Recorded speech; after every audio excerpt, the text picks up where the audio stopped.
Tengo bala hetumat ahajumbo nyeme ha awonda buru yai ainarata nudaro nyu bolesh ubenne mo tabiako uga hu Chineke tumanna mawu ihe mjagaga ha runole o sama daro nyu mama ba abe ku egbo berani ewu bo sadu Abu Bangda Gata. Ada tu kali tu mau lojo kile. Asema kamarere. Oh bike. Adi mega. Akeja bang payo engineer ti mo sese. Ta era panonoro. Wadi caja melana.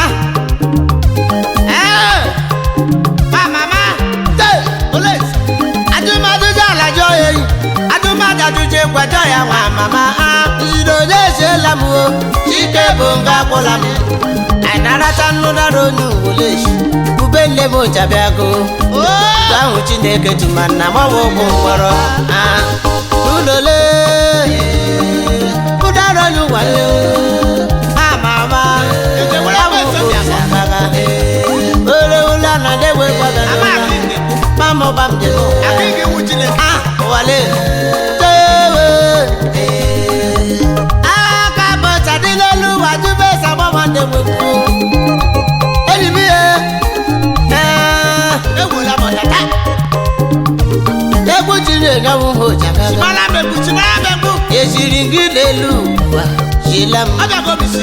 Eji mana anyị wewu ndị Mose tanya maratala ndị Owerri anya maratala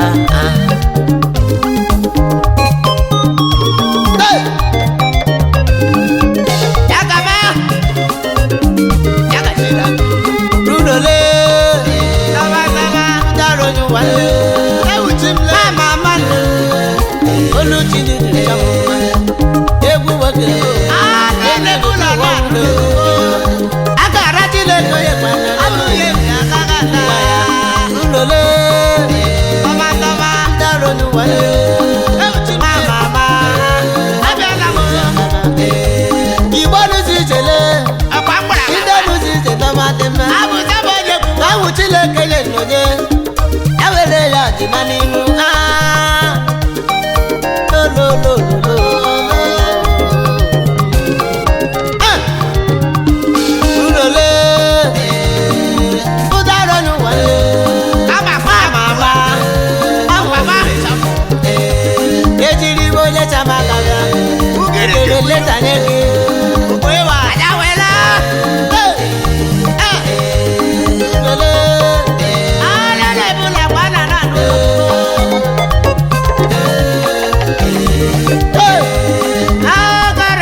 no banya no chakasi wa balamu e wala ambure sama na ru ko ye bilia pete odro manya ole ama ti so lai ijerole Chineke lai ijerole Chineke lai aduga bi ijerole mana na barimo abaketi ijerole sai mana na barimo abaketi ijerole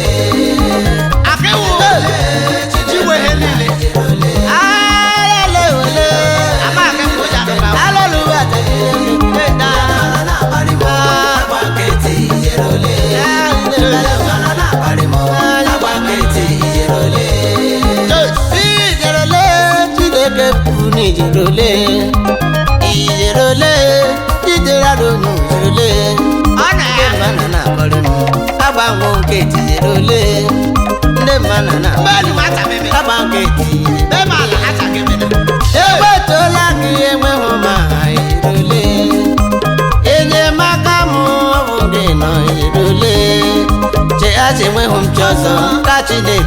dele efula moya kabike kweli jerole baba jerole Chineke na jerole adi mi jerole Chineke Chineke ajogangela baba baketi jerole jebula baba baketi jerole jerole Chineke na jerole ajaje besele Chineke ulo wa mama ulo wa baketi jerole na barimo abaketi jerole olowe hey oja wu so pe wa popo ni we an oto ni kwa masamo pe ni bent yes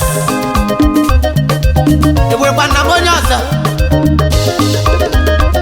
oso asi ati majo ewore nyama ijo tim awu jesu ma David na onye nyere ma ha na-emego Chineke dole ole debe na jerole baba jerole Chineke na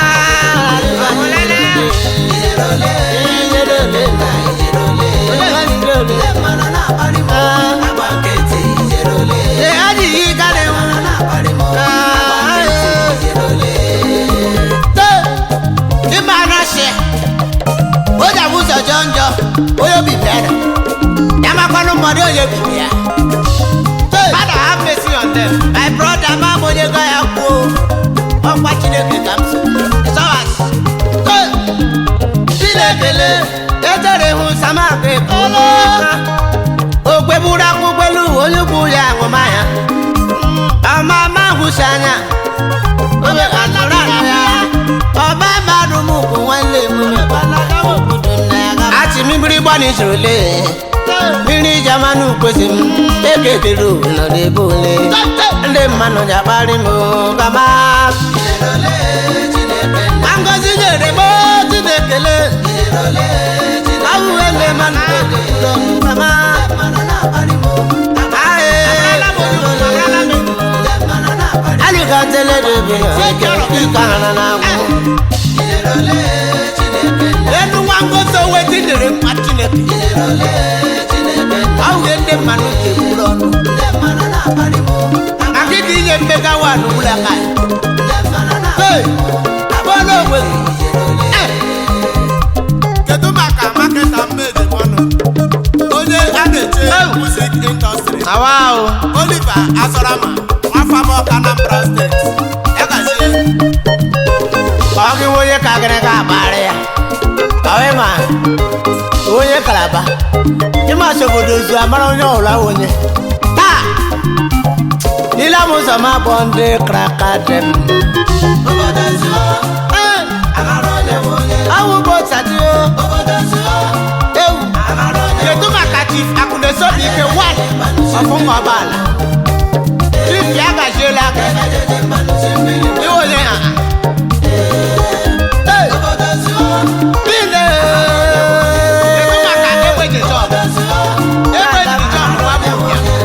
kraka always waka and so you what na oni wo se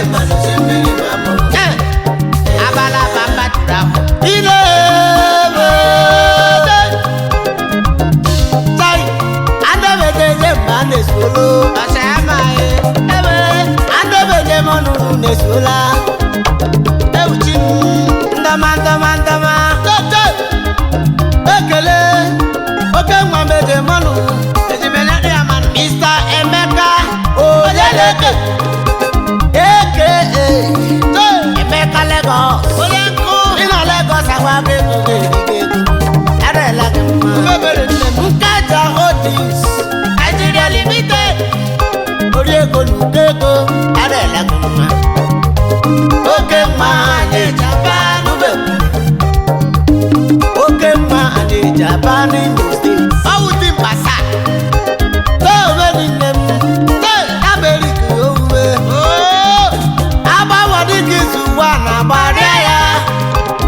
Chata wechi nini wuti wele wezu bota lebe de man simiri oke ọtịsa tunde m Isabel Amadi oke nwanyị ejemọnụ onye riga ya erigbu ibe ya ọtịsa tunde m ya dịbọla oke nwa alịrị ogige bụ ndị iro nwa ya dịbọla enyi m ihe Dr. Matthew Amadi Dr. Chima Amadi oke nwanyị ejemọnụ o megana ghara ka ya na-edo mejiri aka ịnụlọ olu amụ ụgbọ tadịle n'ugbo na-egole nyemanwe mme gaba niile amụ ụgbọ tadị n'ụwa ya amụ ụgbọ tadị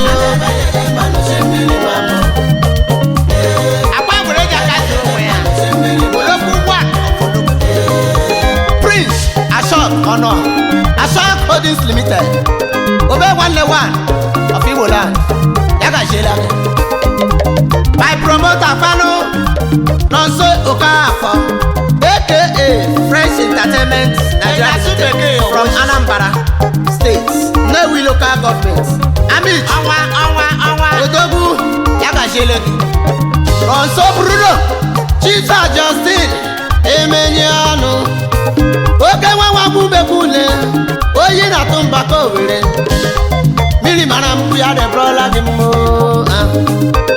ekelekwa oke nwa Atanichasi Chibuike nyere mba ọnwa Atlantali ya debrola dị mma ekelekwa Fashion Lady Chinwe Njeku adajọra mma nwanyị ọma debrola dị mma edi Chinwe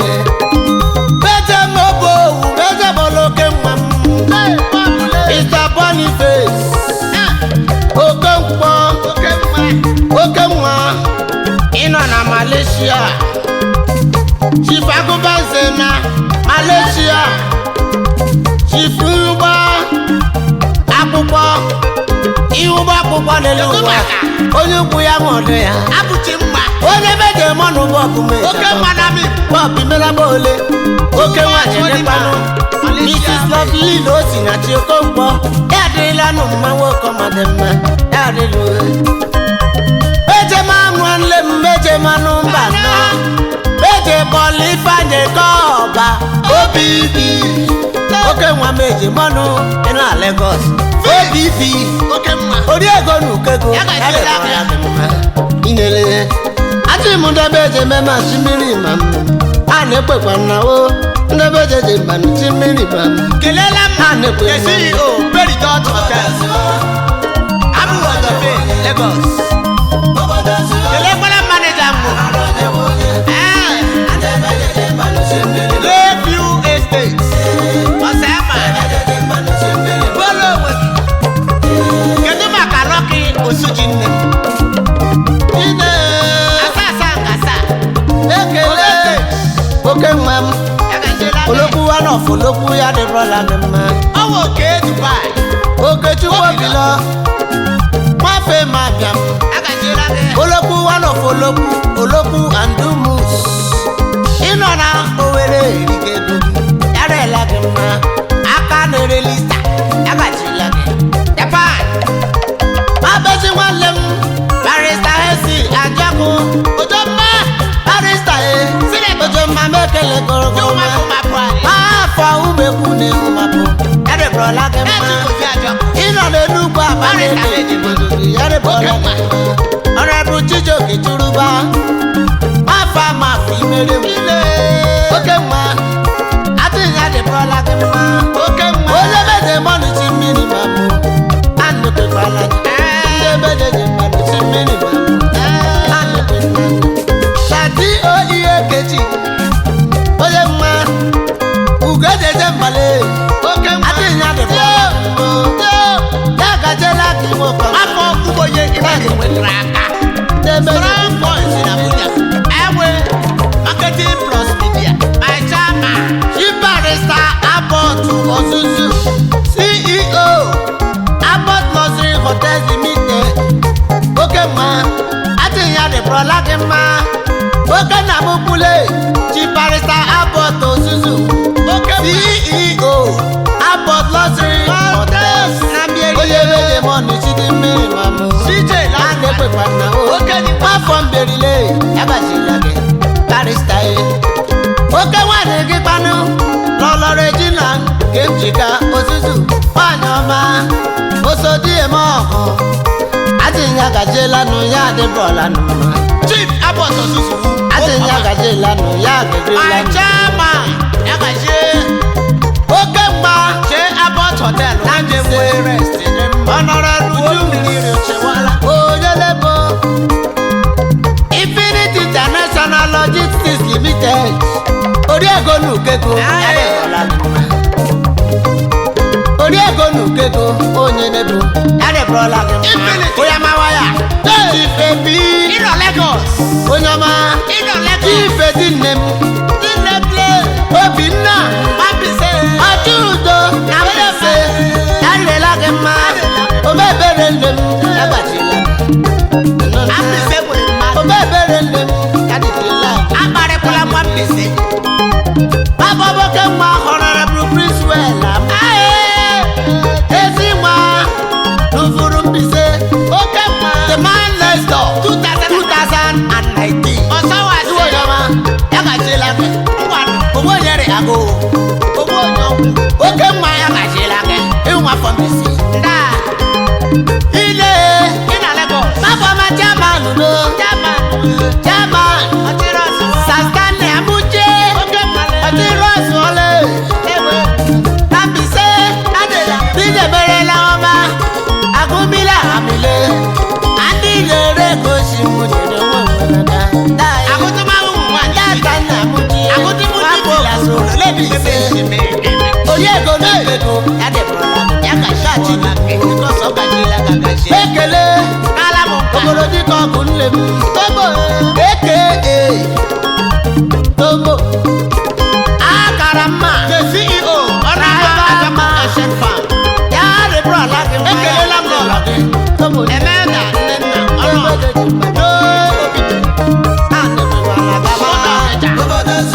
Ajị agwa. Kelekwana ụlọ gị. Adị jide aka. Anụ a. Na-ewu amala m. Mmadụ kwele. Ile ebe ekele Ụmụnne m. Nama Babu nne m onye ọma Simba Hotels afọ ụmụaka anaghị enwe ya gajiela gị mma okoko Ya Chidi Mgbala nne m. ya gajiela gị o Chidi Mgbala nne m okenye kwara. na mama ya rịa Ya gajiela gị nda Chidi. onye eze kpanụ tei Sympathy. edemala m ka anadaghị njebọla nwanne m sa aike jesi agụjegbe wan ofe ama amụsa amụcha agụnjaba omudo of ụmụarọ kedu maka ezili ọlọ gị ọlọ ngosi ejesi obi ụtọ dị ya otu nwamba abụọ mụrụ ya rịra gị mma anwụ ụbọchị adịghị ewuchi m ndị be eze manyụle anya bịa dọọla ewuchi m lebe Hey! oke nwa odogwu ati mmekele kịkụrụma iwi datochukwu nle m Kedu kwanụ maka satochukwu okere oke nwa ọnọdụ ka a ga-ekpe afọ obibi eze na ya rịla gị mma Ejechi one of osi Ejechi. na nwata bụrụ ọgaranya gajila gị Frank Nelson Ekechi. the Asuwaju one Ọgụnyama. Ejigbo Lagos Ah, Jagaba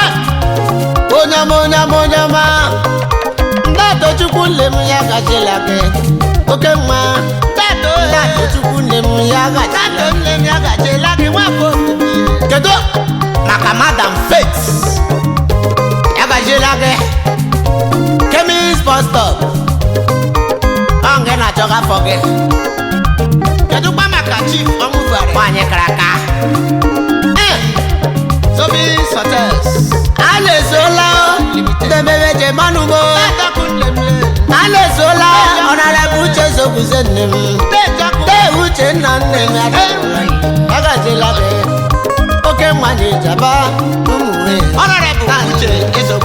Igbo jiri ike kpọcha nne Igbo nne m oke nwa atinye agazila Igbo nne m okomadịbụla oke nwa atinye agazila gị iru okomadị mma ka anyị wee ama obodo zuo ile ụlọ nwa ma mebelela obodo zuo amara onye onye anọ kraka na-ebedede mbanụsi mmiri ma mụ Royal Highness ebedede mbanụsi mmiri ma mụ Eze Geoffrey onye wuchi obodo zuo obodo zuo eze ekelela amara onye onye onye ha na-ebedede mbanụsi mmiri ma mụ Eduwo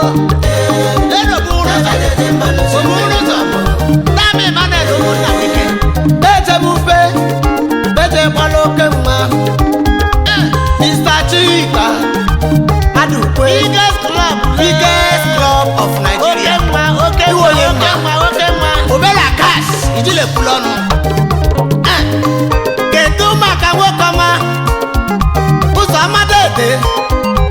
Onyama apache. Wafo umori urata. Ori egonukeko. Ayela gas. Woko jọrọ njiru. Obi yare mma. Ayela gas osimiri mamu. Ane bupalani. Ayela gas osimiri mamu. Ane bupalani. Beje mabayasa wokoma meje bonu le beje monu. Bekele. Prince Priye Emmanuel, the Prince of Bayelsa. Ade prolak ma. Oje meje jimbanu ti na Priye nem. Yakashila ne pinna. Beje ma Lagos. Bekele. Oje ma Tiboni. Layo Akiyemi. CEO. Oje ma Akiwu. Chama CEO. New Romeo and Juliet. Oje ma Dimma. Askandalo Night Club. The gold champagne ane jamu. Kedu maka aiki ege bara nnem. Oje ma Dimma. Afongo bala nguru yare lagma. Iso panoma. Akiwu kwa nwande m. Akiwu CEO. Akiwu chama. Askandalo Night Club. New Romeo and Juliet. And gold champagne. Bus stop. Atinya de bola ke mani testimony. The manager dey come here. Obodo zuo. Amara onye onye. Andebele. Obodo zuo. Amara onye onye. Andebele manu simiri mamo. Ile. Andebele manu simiri mamo. Obodo zuo. Achara woro miri. Achara ke woro miri jaka gi. Ogbo di shop. Iwa Facebook. Otu kunem. Ado kuruwe. Yagaje. Kedu maka yobo. Eyi mi e. Yobo. Baba Dimma. Ekele. Asalai. Prince Henry Njoku. Mafo. Iriemere yade lagema. Nda Njoku dem. Ina Lagos. Prince. Atimbekele. Papa H. Saheto Njoku. Adinya de brola. Saheto Njoku. Ino akiti. Saheto Papa H. Tiroso kwanu meji monu. Ogo Madimma. Tiroso asimo kumane yade brola. Azodu kwanu. Taba beji monu. Onyama. Beje mu makiri. Beje bola eji nwannem. Anse computer. Enyori benem. Enyori bele bulelu oje. Oko ma. Enyori bele girelu. Yagashi. Ibala patukara. Emeka le. Emeka. Operati ekwe. Ino na US. Iwu nwafọ. Umobumu ya. Chama. Oke nwa beje bomba yagashi. Tade brola kimma. Obodo zuo. Amara onye onye. Obodo zuo. Amara onye onye. Andebele manu simiri mamo. Ebele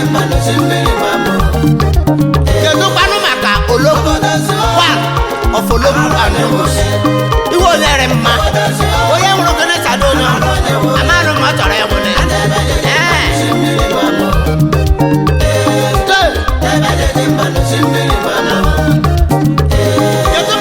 Bejema Mbise Beje gbara oke nwa Ifluka Ọhaneze Afọ Mbise Ebubakụ na Ghana atụnya dịbụrụla gị mma aka ịbụ president Ghana Union Ghana base ya dịbụrụla gị mma Ebubakụ meje mmanụ ya dịbụrụla gị mma Chief MC Gbalu Marcelinus Amade osisi ugede beneli ya kama fimere nwe ya gachie iwu dream dealer distributor oke nwa meja bano ya dịpụrụla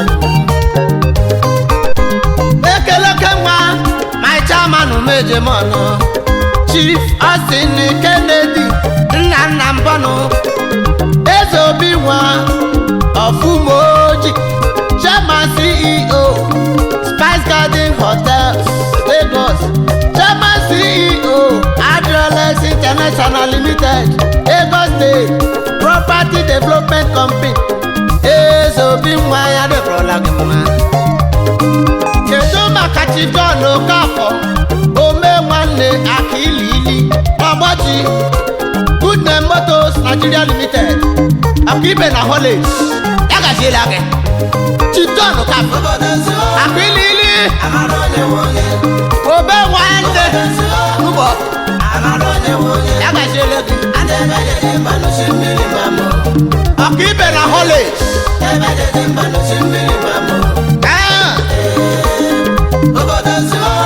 ọsawasị Chief Iwonye ha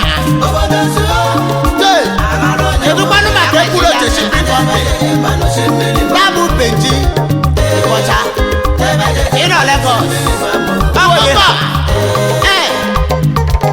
ewu ekele aịchama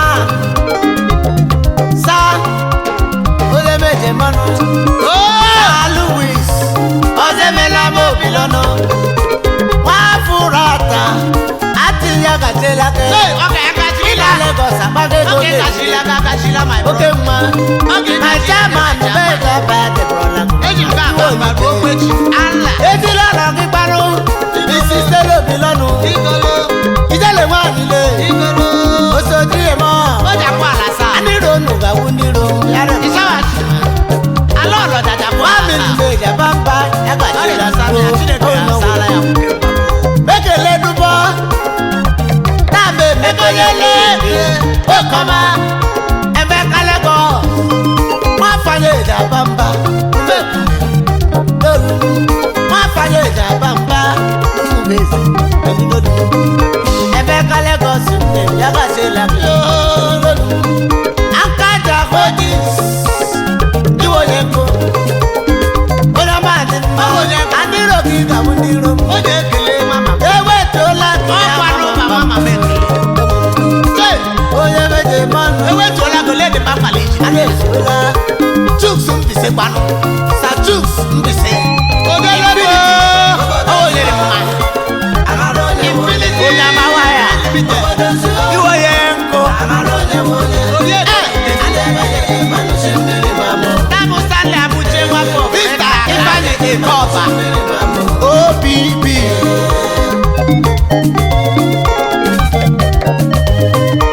jejebezele Chimezie Mbọma nwambe na Turkey onyama